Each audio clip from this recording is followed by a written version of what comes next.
Exam එකේ අපිට විෂයන් 3ක් තියෙනවනේ ලියන්න. මේ විෂයන් 3 සාමාන්‍යයෙන් එතකොට බයෝ පැත්තෙන් කතා කරොත් බයෝ නම් බයෝ නැත්තම් මැත්ස් තියෙනවා අපිට මුලින් ලියන්න. ඊට පස්සේ අපිට තියෙනවා ලියන්න ෆිසික්ස්, අවසානයේ තියෙනවා කෙමිස්ට්‍රි.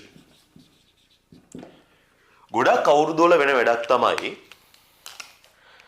ළමයෙක්ට මේ පළවෙනි පේපරේ අමාරු වුණාට පස්සේ මේ ළමයා ෆිසික්ස් පේපරේ හරියට ලියන්නෙත් නැහැ, කෙමිස්ට්‍රි පේපරේ හරියට ලියන්නෙත් නැහැ. ළමයා මෙතනින්ම හිතා ගන්නවා දැන් මේ විභාගේ ඉවරයි, මේ ගේම ඉවරයි. දැන් හීනා යල්ලන්න බෑ, දැන් ඉවර තමයි කියලා තමයි යා ගෙදර ඉන්නේ. ඇවිල්ලා මානසිකව වැටිලා වැඩ නොකර ඉන්නෝ. ඊට පස්සේ මේ දවස් කීපේ මේ විෂය ඩවුන් කරගන්නවා. ඊට පස්සේ අනිත් විෂය ඩවුන් කරගන්නවා. මගේ ෆස්ට් එකේ ළමයිනේ රිසල්ට් තිබ්බේ මට බයෝ S එකක්, ෆිසික්ස් A එකක්, කෙමිස්ට්‍රි B එකක්.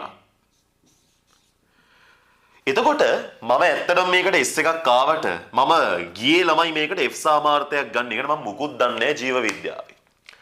එතකොට ආ තේරුම් ගන්න ඕන කතාවක් තියෙනවා මෙතන, ලොකු කතාවක් තියෙනවා ළමයි. ඒ ලොකු කතාව තමයි අපිට එක විෂයක් බැරි වුණාට, අපි එක විෂයක මහා මෝඩයෙක් වුණාට, හරි අපිට එක විෂයක් හරියට කරගන්න බැරි වුණාට අපිට අනිත් විෂයන් බැරි වෙනවයි කියලා එකක් නැහැ. ඔයාටත් එක්සෑම් එක ලියන්න ගියාට පස්සේ සමහර විට මේ පළවෙනි විෂය බැරි වෙනව වෙන්න පුළුවන්. මේක හිතුවා වගේ කරගන්න බැරි වුණා. හැබැයි මතක තියාගන්න ඒ මත ඉඳලා තීරණ ගන්න එපා. දැන් මම ගත්තොත් ළමයි මම ශිෂ්‍යත්වයේ ෆේල්. මම O level pass. මට ඒ 9ක් තියෙන O level වලට තනියම වැඩ කරේ. ඉස්කෝලේ ගියෙත් නෑ වැඩිය. කරේ අච්චුපොත් කියෝප එක විතරයි.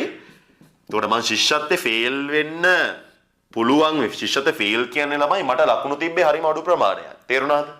මට බැරි වුණා ඉස්කෝලේකට යන්න. මට පරණ ඉස්කෝලේම ඉන්න වුණා. නමුත් මම O level A9ක් කරන් පාස් වුණා. O level A9ක් කරන් පාස් වෙලා ෆස්ට් එකේ මට ABS බයෝ S එකක්, ලේසිම කියන බයෝ S එකක් සති 4ක් වැඩ කළා තමයි ළමයි කෙමිස්ට්‍රි වලට B එකක් ගත්තේ. සෙකන්ඩ් එකේ 3යි. ඔයාලට පේනවද කිසිම වෙලාවක පෙර වැරදි කියන ඒවා වර්තමානයේ වෙනස් කරගන්න අදාළ වෙන්නේ නැහැ ළමයි. ඒ වලින් අපිට පොඩි බලපෑමක් තියෙනවා තමයි. හැබැයි මතක තියාගන්න එකක් කෙලවුණා කියලා තව එකක් කෙලවෙනවද නැද්ද කියන එක තීරණය වෙන්නේ නැහැ.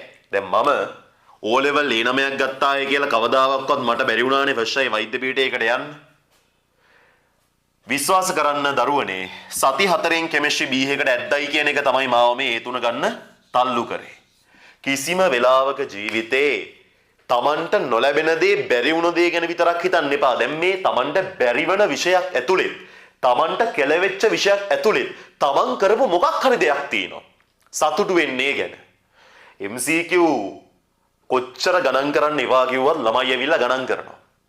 ගණන් කරලා Taman බලාපොරොත්තු නොවිච්ච ගාණක් නම් වැදිලා තියෙන්නේ. ඒක අඩු ගාණක් නම් දැන් 50ක් ගහන්න ගිය කාට 49ක් වැදුනහම ඒත් උට දුකක් ඒක.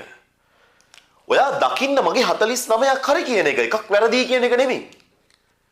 දැන් මේ MCQ 5ක් හරි ගිහිල්ලා තියෙන ළමයා දකින්න 45ක් වැරදි කියන එක නෙමෙයි, මගේ 5ක් හරි. යකෝ 5ක් හරි මුකුත් නොදැනා. සෙකන්ඩ් පේපරේ කොහොම හරි ඊළඟ ලකුණු 30යි ගන්න අපි දඟලන්න ඕන. තේරුණාද? ළමයි හිතට ගන්න. එක විෂයක් කියලා කරගෙන මානසිකව වැටෙන්න එපා. ඊළඟ විෂය තමන්ගේ උපරිමෙන් ලියන්න. ඒකක් ගන්නම ලියන්න හිතාගෙන. ඒකක් ගන්න හිතාගෙනම ඊළඟ විෂය අපි ලියන්න ඕනම එක්සෑම් එකක එහෙමයි.